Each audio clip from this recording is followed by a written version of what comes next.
Something has changed, and now the entire world is responding. He started with nothing, no allies, no map, no rules. Everything he has now, he took. This is Earth's Greatest Magus, chapters 17 through 114. Emery remembered Luna had stood quite a distance away from that night, and when she and Caston had walked closer to speak with the chief, Morgana's face was ruffled with her red hair and was covered with a mantle. He found it surprising that she was able to recognize her. Truly, Luna was a businesswoman who had sharp eyes. He said, "She won't harm anyone. Please be at ease." "If you say so," Merlin responded Luna almost flatly. "Well, let us eat." Immediately after that, people walked inside the dining room and their table was filled with lots of food, which seemed to thoroughly please Morgana. It looked like before Luna had gone to meet them, she had ordered the kitchen to prepare quick meals to serve for her guests. Luna mentioned, "Please enjoy the food." Morgana was served food and indulged herself despite eating 2 pieces of pig's pie from earlier. This girl, maybe it was because of her fey blood being able to transform into a big wolf that allowed her to have such a big appetite. Emery watched Morgana stuffed herself, and he couldn't help but sigh inwardly because most of what Morgana had on her plate were meat dishes, almost exclusively not touching the vegetables. Luna also watched with great curiosity but turned her attention to Emery, occasionally glancing at Morgana, and asked, "I am glad to see you're safe, Merlin." "Wait, your arm!" "How come it has returned?" "Thank you for the concern, Miss Luna. Were you able to get some of the guards safely, and with no issues?" said Emery. Luna caught on his unwillingness to talk about his arm and said, "Yes, it is unfortunate, though, that some of them didn't make it.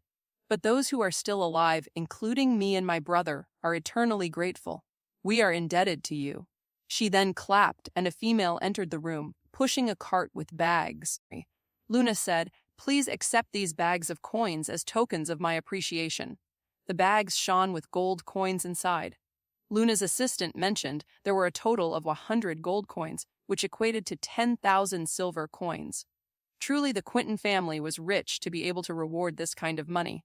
This was more than enough to acquire a huge plot of land, a house in the city, and or even start an enterprise. However, these weren't important for him at the moment. He still had a lot of money from the tournament and Luna's initial down payment. Moreover, he was slightly concerned that if he accepted this, the requests he was about to make would be harder to achieve. "Thank you, Lady Luna, but I have no need of them," respectfully said Emery. Luna appeared a bit taken aback, but she regained composure within the next second and replied, "Master Merlin, the Quintons do not break their promises. Please take it, else I will feel offended." Luna appeared confused. She asked, "What do you have in mind?" Looking at her, he smiled and said, "I want us to be friends.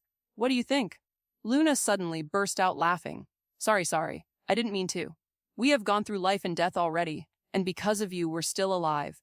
I already considered you as my friend at that time." "Oh," Emery said, scratching his head. "Then, instead of Master Merlin, can you call me Merlin only?" "Okay, in return call me by name only too," said Luna. Morgana's noisy eating entered their ears, making Luna look at her briefly. She turned her attention back to Emery and said, "That being said, however, the question pertaining to handing out the reward still remains.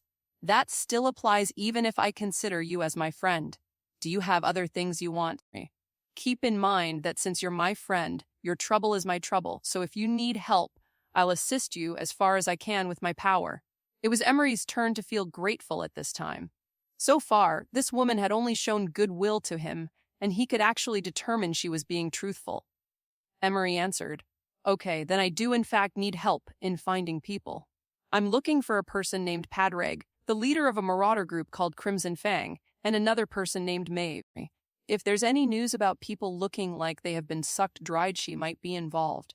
Luna leaned back on her and thought for a moment. Crimson Fang Marauder Groupie, believe I have heard of that group before. They might be the ones ransacking some of the Lioness's kingdom, as well as Belgia Kingdom, but I need to confirm that with Caston, once he returns after doing my bidding in a few days. As for the second person, and the symptoms you mentioned, I'll ask my contacts. I might take some time, though. It's fine, Luna. If it is all possible, I'd like to ask if you can keep tracking them. I'll be leaving for a couple of months. Hopefully, I'll have news when I return, answered Emery. Luna frowned. Leaving so soon? Why don't you stay at least for a few more days here? I'm sure you don't have lodging yet, do you? Of course, you and Morgana are welcome as our guest. Emery considered it for a moment. Luna would surely have a great web of connection with other people. After all, she was the daughter of a merchant lord. If he also stayed here, he could learn more about her, as well as get at least up to date with the situation of Lioness as well as other kingdoms. He didn't have much to do anyway. Asking for information was his primary reason for leaving the forest. And he shouldn't go back to the forest before he gets recalled to the academy. In the end, Emery nodded and said, "Yes, we would be honored to be your guest." "Excellent," said Luna as she finally started eating the dishes served before them. They were almost done with their meal when the door slammed open and Silas barged in while shouting, "Sister."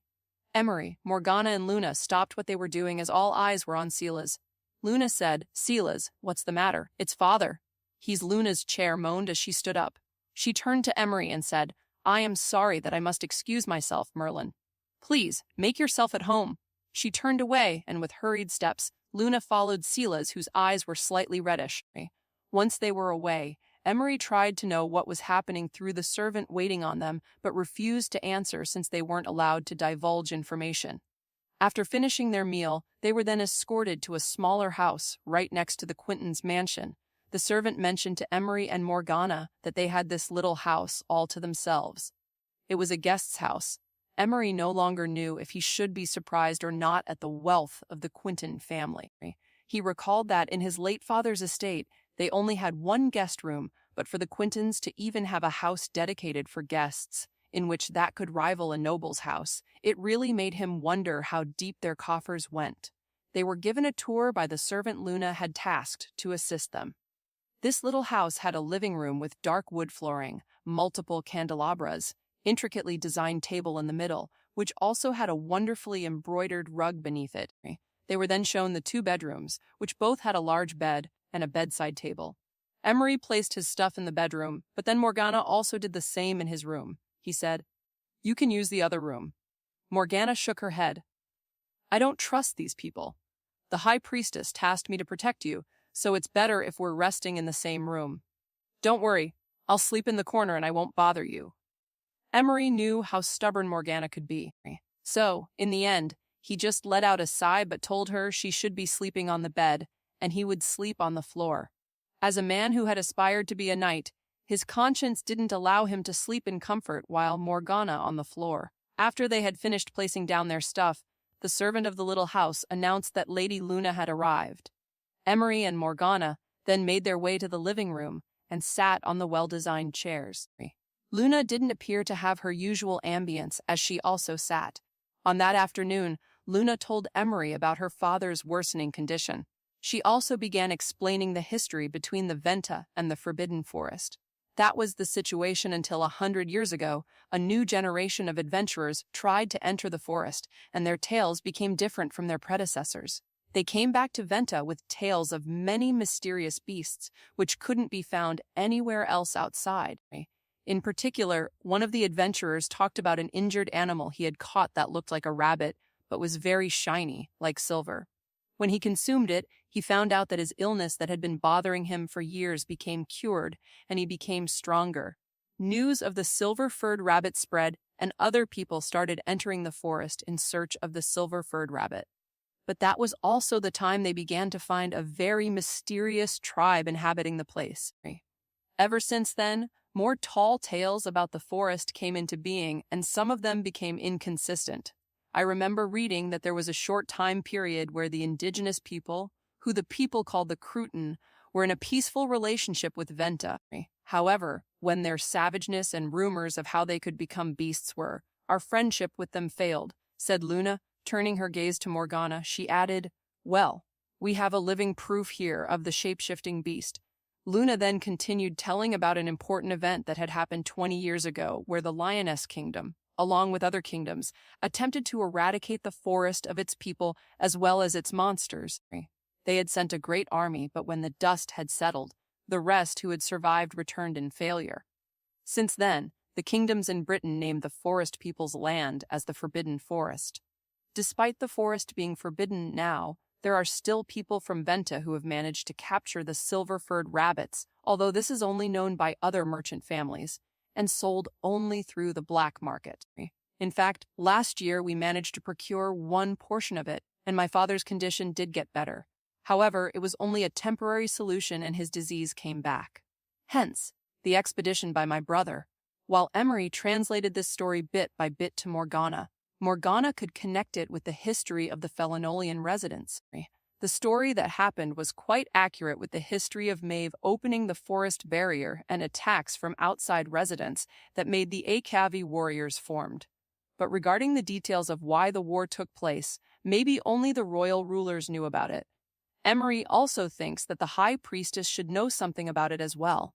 Emery thought he would ask about this matter the next time he met with her. Emery realized that Luna had been eyeing Morgana for a while now. He asked, "What is it, Luna? Merlin, can you ask her if there is any way we can get a silver-furred rabbit?" "The silver-furred rabbit is a sacred beast of our tribe. It belongs to us. It is not supposed to be in the hands of outsiders," said Emery to Luna, translating Morgana's words. Of course, he didn't mention the latter. Luna fell silent for a moment, then looked at Emery and said, "What about you, Merlin? Can you help? You are a wizard, aren't you? You managed to get your hand back?" Emery shook his head and said, "It wasn't me who cured my hand, and it's something I can't tell you. However, can you show me your father? Let me see what I can do." Luna's eyes beamed as she led Emery back to her mansion into her father's room with Morgana following closely behind. Emery never thought of himself as a physician or a healer. He knew some knowledge of medicine through his exploration of alchemy and his observation whenever Granny heals a patient. But knowing about potions and actually healing a sick person are two different things. He would need the skill to know what kind of sickness the person had before giving any treatment, and Emery has very little knowledge about that. Nevertheless, Emery thought he really should see if there's anything he can do to help. As the three of them entered the room, the rough coughing man was the first thing that came into their senses, and Luna hurried her steps, picked up a pot, and gave it to her father with the assistance of Silas, who had been sitting on the bedside. After giving the contents of the pot, the father fell back on the bed, slightly trembling coupled with mumbling. Emery drew closer, and when he looked at him, Luna's father seemed older than the age she had mentioned to him. His face was full of wrinkles, dried lips, gray hair, body as thin as bones, and sweated profusely. The servant, also waiting in the room, picked up a rag and wiped off the old man's sweat on the chest and face. Silas got up to Emery and suddenly bowed almost at a right angle. He said, keeping his bowing position steady, "Master Merlin, please forgive my previous audacity. I beg of you, help my father." Emery felt a pang of pain in his heart as his gaze switched from Silas to Luna and finally their father. He knew completely well how it felt watching someone you love suffering, but you could do nothing. He then patted Silas's shoulder without saying anything and walked up to their father.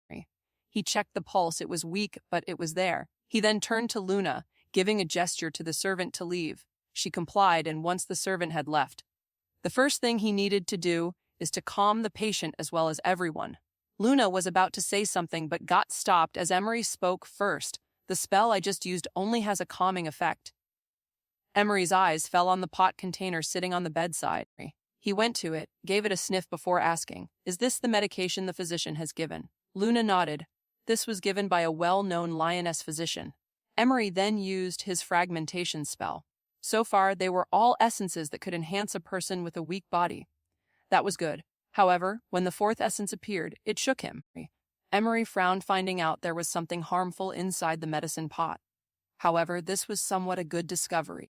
Now that he knew the cause, he asked Morgana to bring his bag from the guest's room, and when she returned, he quickly confirmed the information this was exactly what he needed. Emery lifted the cleansing potion and said, "Give this to your father. This should help." The father once again burst out coughing. It looked like the nature's blessing spell only calmed people momentarily, but since the spell description said wounds, the toxins, and whatever bacteria weren't gone. After the father stopped coughing, Luna gave the cleansing potion to her father, and at once, her father became calm again, stopped coughing, and was breathing in a rhythmic manner, as if he was sleeping like a log. Luna exclaimed, "Merlin! Look, it's working." Emery didn't say anything, for his mind was filled with the contents of the so-called medication. Please observe him for a few more days. It's too early to tell. Still, this is the first time in years we have seen him sleeping soundly. "Thank you," said Luna. Her brother also bowed. Emery then picked up the medicine pot and said, "Sorry, Silas, but can you give me Luna a moment?" Silas looked at her sister before nodding and leaving the room. Now there were only Luna's father, Morgana, Luna, and him. He said, "Luna, can you tell me where are you receiving this medicine from?" "The physician goes here every month and brews it," answered Luna. Her brows then frowned, looking like she had picked up something. "Why?" Emery carefully said, "Don't give your father this medication anymore. I'll give you a new one and I'll write down the instructions. This medication has flaws in it. Whether it was on purpose or not, I do not know." "What are you trying to say?" said Luna, trying to keep herself calm. "The reason why your father is becoming more ill is this," Emery said while pointing to the pot of medicine. "Again, I don't know if this was done on purpose or not, but I think you should check." Luna was silent. "As long as your father does not take this brew or anyone from your household, this shouldn't happen again. If you happen to have the list of ingredients the physician makes, I may try to find which specific ingredient is causing it. So, I can advise you to stay away from it," said Emery. Luna simply nodded. After that, Luna got up and once again gave appreciation to Emery. Morgana and Emery then went back to the guest house that had been prepared for them and rested for the day. The next day, Emery spent his time buying herbs he hadn't seen before from the markets and various shops in Venta. During one of his shut-in sessions, he managed to find the herb which had the toxin. It was a plant called nightshade. Now that Emery knows the plant, with his analyzed skill, he is now fully convinced that his cleansing potion should be enough to cure the toxin on Luna's father's body. But still, Emery made a new brew, similar to the one her father had been taking. All he had done to that was remove the nightshade plant. Now, this new brew can be used whenever his sickness occurs again. Emery fell into contemplation as he stared at the nightshade plant. It was half a fortune that the cause of sickness was due to toxin, hence he had managed to help Luna's father. If it had been something else, he wasn't sure he would have been able to help. In light of this, he decided to learn something related to medicine once he returned to the academy in order to expand his current skill sets. He continued shutting himself in, learning more about potion making, using his fragmentation, and analyzed spells from all the herbs he had bought in the market. When he finished with all the herb he gathered, Emery again feels satisfied with the contribution point he has received. There were only 3 days left before he got recalled. However, he was still nowhere convincing Morgana from leaving and going back to the forest. It looked like she had become fond of staying in the city and following him around, although she kept on insisting she was only doing this because of an order from the high priestess. This morning, however, a servant of the Quintons arrived at the guest's house and mentioned that knights from the Lioness Kingdom had arrived and Lady Luna was asking for Emery's presence to attend as well.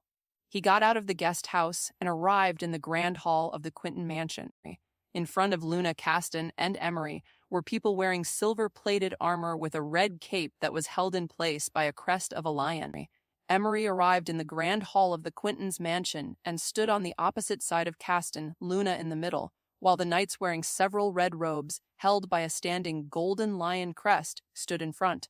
There were 5 of them, and once Emery got himself settled, Luna gave him a nod, waved her arm to Emery, and said, "Honorable knights of the Lioness Kingdom, let me introduce my friend Merlin, the wizard." Emery gave a bow, but once he had raised his head, he received a slight shock after seeing who they were meeting. Luna smiled and said in her elegant voice, "Merlin, let me introduce to you Sir Magus." "He is," Emery blurted out unconsciously. Knight of the Anvil, one of the 3 guardians of the Lioness Kingdom. Realizing he had spoken out of turn, he quickly added, "My apologies, Luna." Luna didn't mind and simply said, "No need for apologies." The tales of Sir Magus are tall and wide, which speaks of his magnificent achievements and wonderful personality. "Ah, you flatter me, Lady Luna," said Magus humbly. "Merlin the wizard, I am pleased to make you my acquaintance." Can't say I wasn't surprised to know that the wizard is young. The old knight stared at Morgana and asked, "And this is?" "My companion, Morgana," said Emery. "Ah, I see. Pleasure to meet you then," greeted the old knight with a smile, but Morgana didn't say anything. Emery waited for a moment, but looked like none of the knights recognized him or cared much about the identity of the girl beside him. The Knight of the Anvil, the old knight's title, came from the awe-inspiring tenacity this man had when holding the battle line. Tales of him inspiring his 100 men to hold against 500 enemy soldiers and coming out of top spoke of his effective leadership in commanding people, also making him a hero in the Lioness Kingdom, and even despite his bones being old, his might in the battlefield was still to be feared. In fact, the name Sir Magus held a certain significance in Emery's memory. This man was also one of the reasons why Emery wanted to be a knight. His late father used to tell him stories of how he became an esquire for this knight along with Evine, the Knight of the Lion. And whenever his late father talked about this man, Emery remembered how beaming his father's face was all the time. "News about the Crimson Fang," said Luna. "Crimson Fang," Emery repeated unconsciously. "Yes, this band of marauders has to be annihilated. They have raided several settlements already, and even dare to attack nobles' estates," Sir Magus vehemently said, but his voice weakened at the last part of his sentence. "The kingdom's forces are spread too thin at the moment, but when I heard Caston searching information for these marauders, we talked to him and it felt like the goddess of fortune had finally blessed us. What can a simple merchant do compared to the force of the kingdom?" asked Luna, playing innocent. "Lady Luna, I am sure you have heard about the recent draft. Lord Fantumer has levied thousands of peasants and is preparing them on the far west along with hundreds of knights. Because of this, a great disparity in the patrols had occurred, and many garrisons were left half-empty in many of the kingdom's settlements, causing crime to be at an all-time high, even higher than the yearly tributes. The desperate peasants then joined the Crimson Fang under the leadership of Padraig. According to my scouts, the damned criminals dared make a ruined fort as their base. Do you have an estimate of how many there are?" "And where's the location?" quickly asked Emery.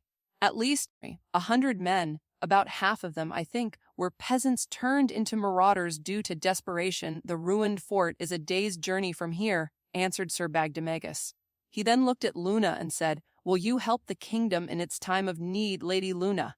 Luna seemed to think for a moment before turning to Emery and saying, "What are your thoughts, Merlin?" He had put off this goal for too long now. If he didn't take this opportunity, Emery wasn't sure when the next opportunity would rise, and whatever evidence from the perpetrator of his family's demise would probably be cold by the time of his return. He smiled underneath his scarf and said, "I'll join Sir Magus' party." Luna nodded. "I understand." She looked at the old knight and added, "Sir Magus, this means that the Quinton family will also join in your upcoming operation in eliminating the scourge of us merchants. We are also suffering from them attacking merchant carts on the road, wanting to pass through here. Unfortunately, I can only lend a few of our guards at the moment, however. I'll put in a request for mercenaries to be hired as well as Caston. He is reliable and can lead the mercenaries." "Ha ha! Great! Truly, I appreciate whatever men you can lend me." "Lady Luna," shouted the old knight in joy. He then placed his hand on his crest and bowed. The rest of the knights with him followed suit. After some discussion, Sir Magus decided they would be executing the attack on the Crimson Fang marauders in 2 days. For Emery, that would mean he would have 1 day left before the recall spell initiated. Emery thought he'd been blessed for such a coincidence. Finally, he would be getting closer to the perpetrator of his family's demise. When the meeting finished and the old knight left, Luna walked close to Emery and said, "Merlin, I hope I was able to help you with your request.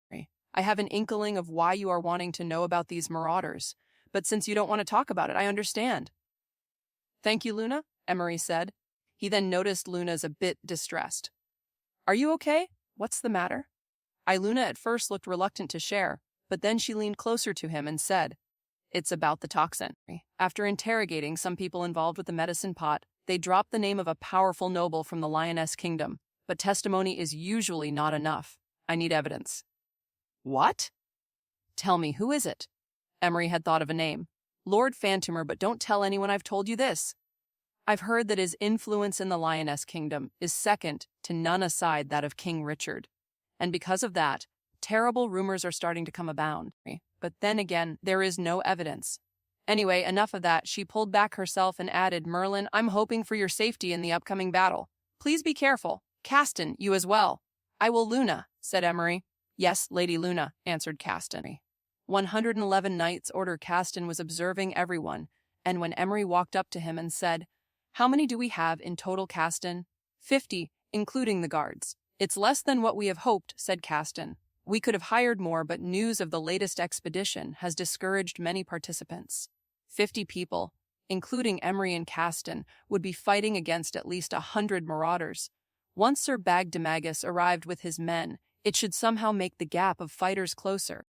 While Emery was talking to Caston, a large, stocky man made his way through the crowd of fighters and guards, shouting, "Merlin!" Emery turned around and saw the person calling him. He said, "Gregory, glad to see you're still alive." "Ha! Indeed, I thought I was a goner when we were being overrun by the Croutons. But when I fell unconscious and someone woke me up, boy, was I surprised that I'm still alive. I heard that because of you, we were able to live another day." That's why when I heard the Quinton are hiring again to bring the fight against those damned criminals, with you coming along, I didn't hesitate joining, ha, said Gregory the Giant, in a loud voice that garnered the attention of the other mercenaries. Emery ignored the stares of the people and said, "Are you completely healed, though?" Gregory buffed up his chest and said, "Never been better? I've already recovered within a day, and me arms are itching for a fight. Wait a second. If me memory serves me right, I thought I remember you only having one right. Let's just say I am very fortunate, and sorry I can't talk about it." Caston then went before the large man and asked him to go back in line, to practice coordinating with the guards so they could have a greater fighting chance. They would be needing it due to being outnumbered once they attacked the fort. As for Emery, he wasn't part of the formation. Instead, he would be acting similar to an independent unit. He could do whatever he wanted. Still, this didn't mean he didn't have to practice, so he grabbed a sword from the spard with some of the mercenaries and the guards. While sparring with them, a new group of people had arrived, and Emery took a break and greeted them. Sir Magus went forward and said, "So it is true what they say. You're not only able to perform magic, but I can see from the way you move, you're also a skilled swordsman. Probably even better than I am. Surely you jest, Sir Magus. A veteran such as you would surely defeat me in just a few rounds," exclaimed Emery. "Well, there's only one way to find out. Are you willing to spar with an old man?" answered the old knight as he stood by the weapons rack. Everyone stopped what they were doing at once and gathered, forming another circle with Emery and Sir Magus in the middle. Emery readied his stance, so did Sir Magus. The old knight asked, "Are you ready?" Emery nodded. He then exchanged several rounds of swordplay against the famous Knight of the Anvil. As he continued this spar, Emery couldn't help but recognize some of the sword techniques and footwork this old knight was executing reminded Emery of his late father. It looked like his late father's swordplay seemed to have stemmed from this old man's, until his late father probably developed his own techniques. It also felt like Emery was practicing with his late father once again. After a few more exchanges, Emery also noticed that this old knight was holding back and wasn't fighting seriously. Emery was breathing heavily when the old knight stretched his hand and said, "This will be enough." Emery gave another bow and said, "Thank you very much for the insight, Sir Magus." The old knight laughed and said, "You're excellent. I don't know if there's even anything that I can teach you, Merlin. With your knowledge and skill, it makes me wonder if you're of noble lineage." "No, Sir Magus, am not," answered Emery. "Is that so?" "It felt like I was sparring with one of my old pupils, though." "Your techniques and demeanor reminded me of him," said Sir Magus. Emery was stunned for a moment. He wondered if he got found out, but he still dared to ask, "May I know his name?" "Geoffrey Ambrose, the Lion's Fang," answered the old knight. "Unfortunately, he's dead. I've heard from my other pupil that it was due to the Crimson Fang." I guess this is a bit hypocritical of me, because I'm not only doing this for the realm, but to avenge my pupil." A warm sensation then spread throughout Emery's chest as he stared at the old knight. Somehow, Emery wanted to tell this man that he was his old pupil's son. However, the back of his mind reminded him of his past experience regarding Granny. No longer would he trust easily. "Why don't you apply to be a knight as well, Merlin? A wizard knight. Now that'd be something.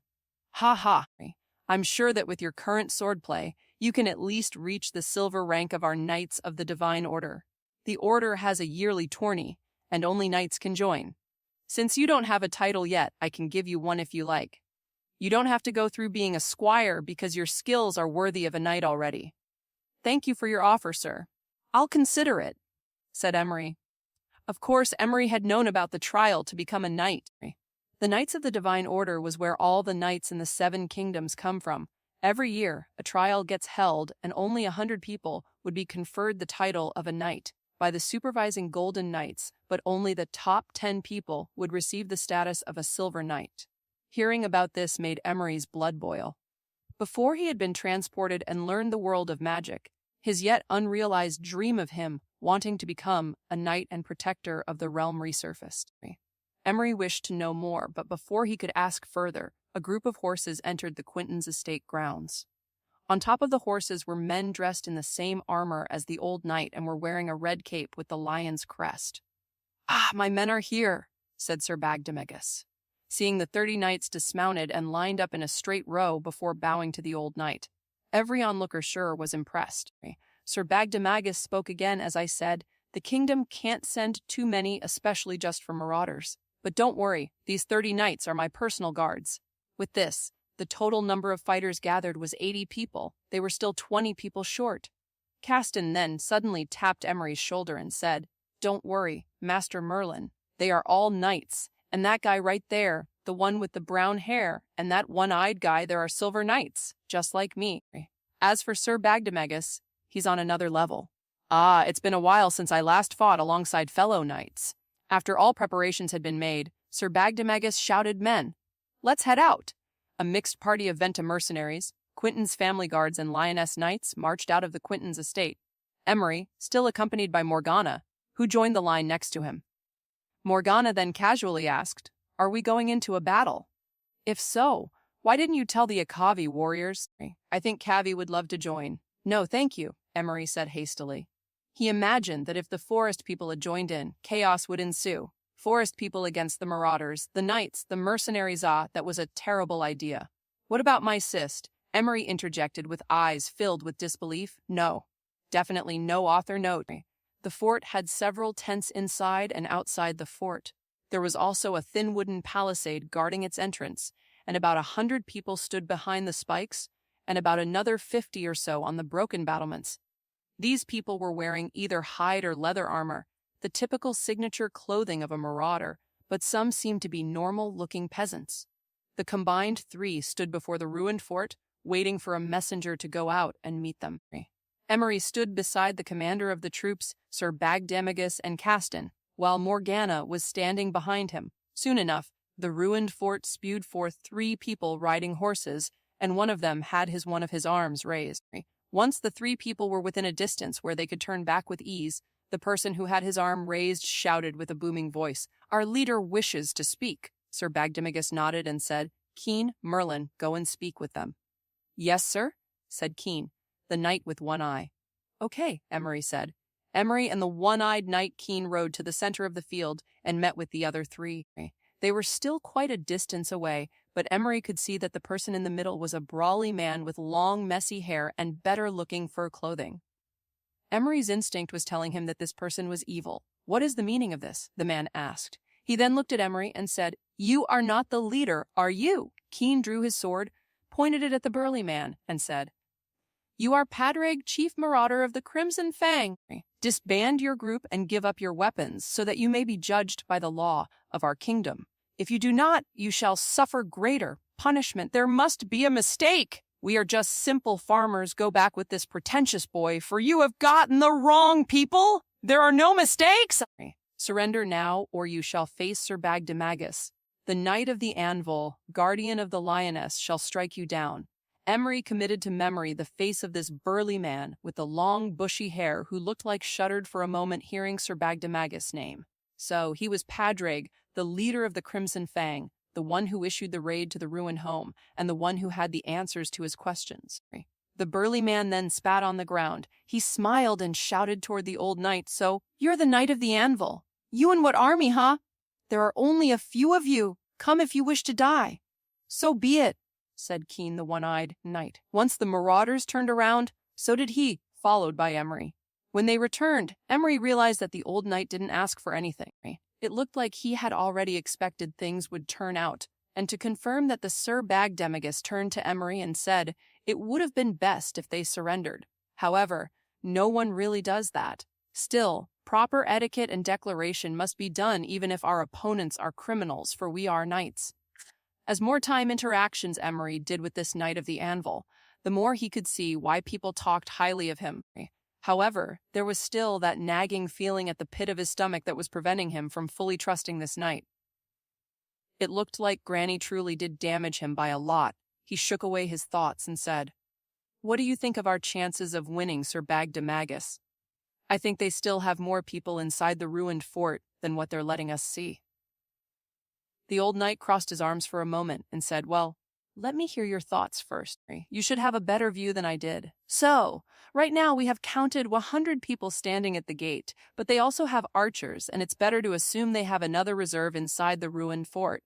Assuming everything, I'd say they'd have around 200 people in total," answered Emery. "Okay, what else?"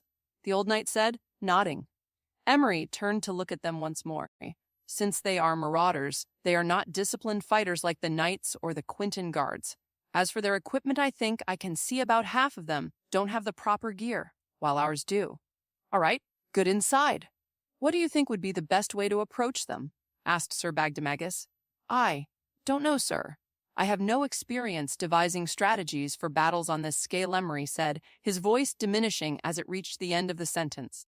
"That's fine, I still want your input." Emery then assessed the situation and hesitantly said, "They may have bigger numbers, but we have better mobility with the horses, so I guess a pincer attack.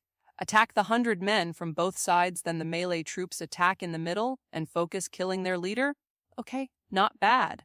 But there are things you should have considered," said the old knight. "Please enlighten me, sir." "Hastily," said Emery. "In every battle or a fight, you must focus on the objective. Our objective is to disband this marauder group, not to kill every one of them. They're not an enemy army, and like you said, there are peasants among them. So in a way, they are civilians, and most likely ours. Therefore, if we surround them and push them to fight till the death, there will only be more casualties on both sides. We don't want that," said Sir Magus.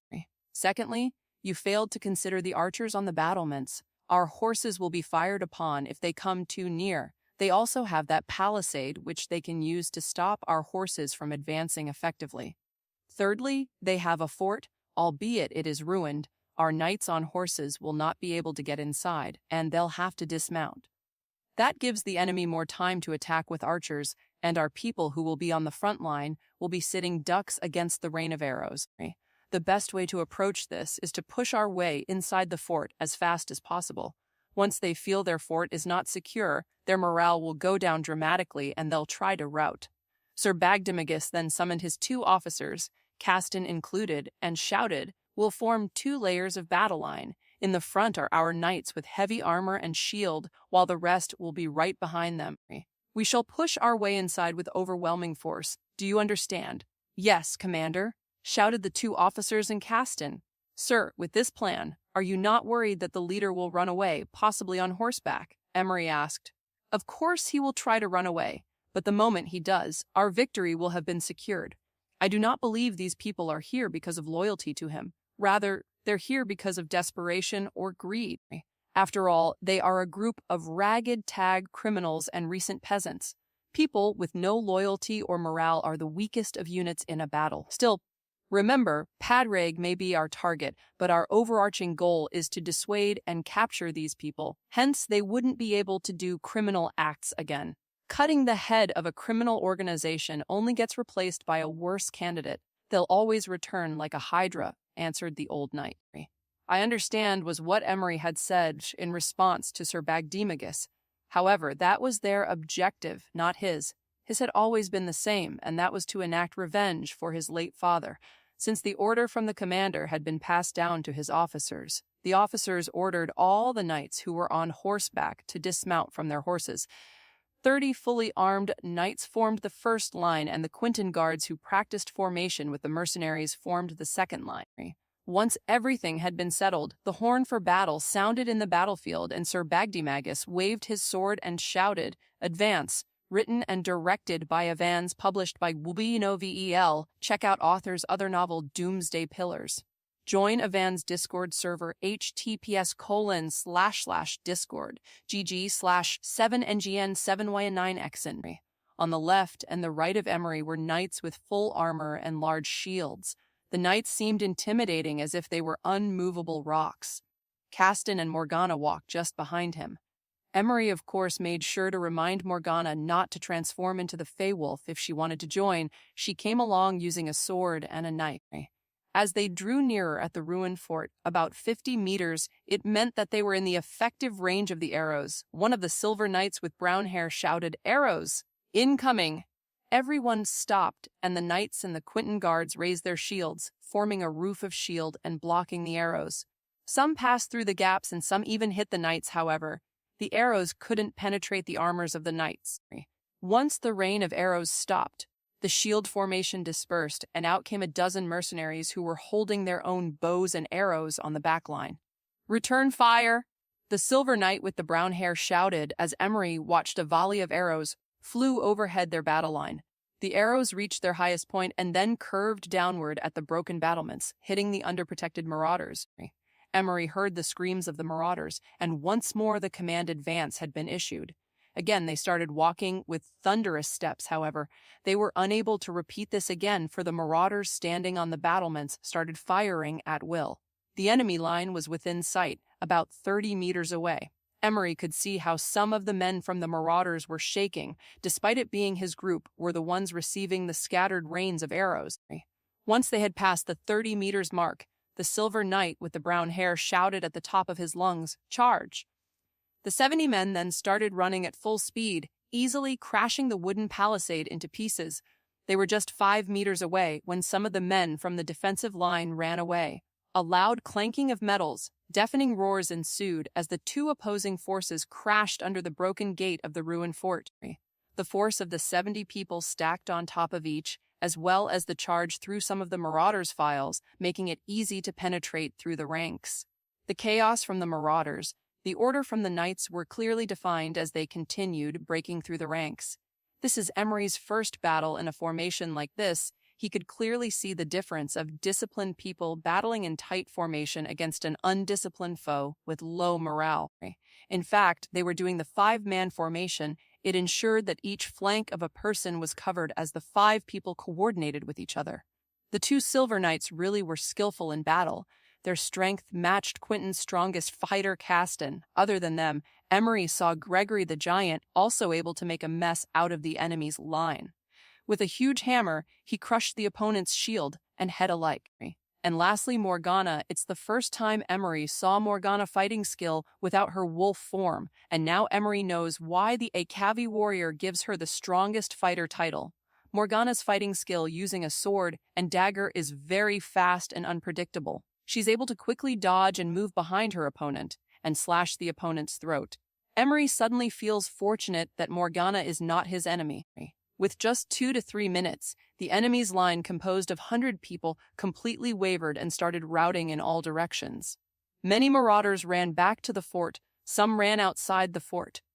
The knights didn't bother capturing those who had run outside, as they stood their ground just underneath the ruined fort's wide-open gate.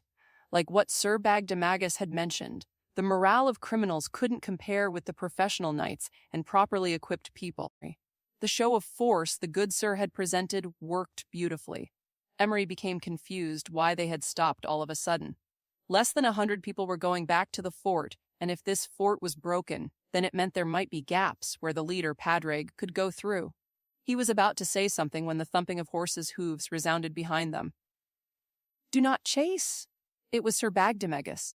The 10 people who had stayed behind were no longer with him, but when Emery looked around, they noticed the 10 scattered to the left and right of the ruined fort. They were probably trying to block off any possible gaps like what he had thought. "Caston, take the mercs and the guards to secure the perimeter of the fort. Capture anyone who tries to exit through the gaps," said the old knight.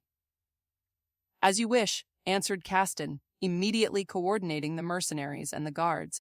"As for the rest, follow me inside," said Sir Bagdemagus as he dismounted from his horse.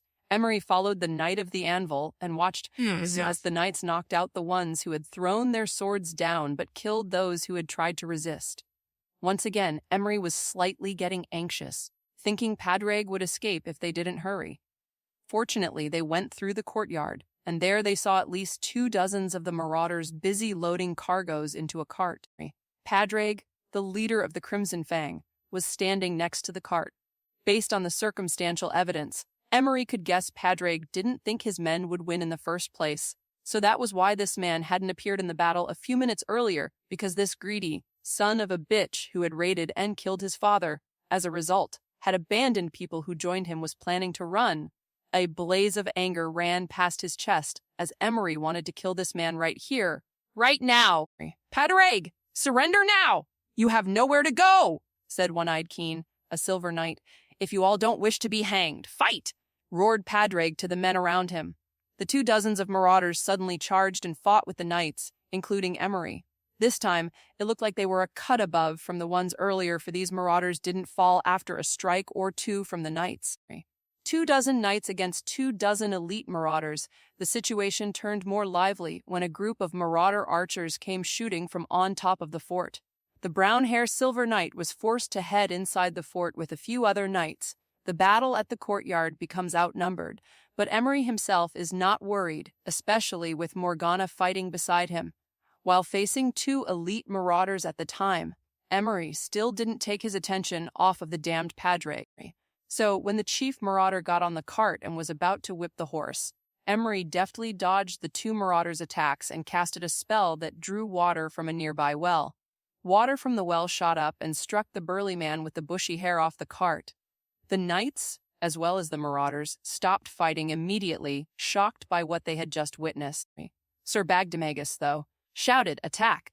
making the knights suddenly be brought back to reality and killed the elite marauders they had been fighting. It seemed like a split second only, but the only one left alive was Padraig. "So it is true! You truly are a wizard, Merlin," said the old knight. Emery didn't respond, however, for his eyes were still on Padraig, who was still swinging his sword wildly at every knight close to him. The one-eyed silver knight Keen moved forward and was about to fight Padraig when Sir Bagdemagus stopped him and said, "Keen, let the young wizard deal with him." The silver knight obeyed and walked back with the other knights. The old knight shouted to Emery, "Young Merlin, he's all yours."